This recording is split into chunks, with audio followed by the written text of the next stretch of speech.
sponsors that wanted to stay with me, just not Chloe. But anyway, no, but this week there was a lot of exciting things that happened. There was a hostage panda, that was pretty cool. There was an emergency room run, that was less cool, but it was still exciting.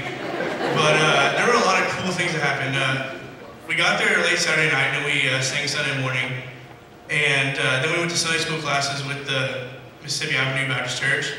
Well, our class was only Green Acres people, so it was kind of interesting. But the Sunday school teachers went through and they were like, what do you want out of the week and what do you expect the kids to get?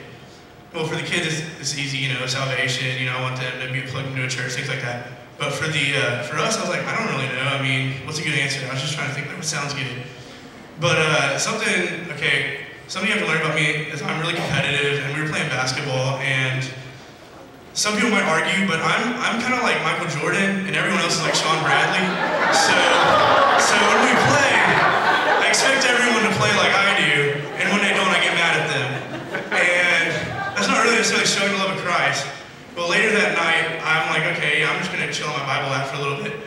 Who knew that there was a verse of the day on the Bible app? I did not, and I've definitely never read it. But I'll read it to you real quick, if I can get to it, because it just kind of blew my mind, kind of made me a little angry, actually. It says, let all bitterness and wrath and anger and clamor and slander be put away from you, along with all malice. Be kind to one another, tenderhearted, forgiving one another, as God in Christ forgave you, Ephesians 4:31-32. And that was kind of a slap in the face, and it kind of made me angry, because if I'm Michael Jordan, I want everyone else to be at least like Magic Johnson or something, but they weren't. But so I do a few apologies, things like that. That's not my favorite thing to do. But so that's kind of what I got out of the trip, but there were a lot of other really exciting things that happened. But the most exciting thing of all is on the fourth day of VBS, we presented the gospel and everything.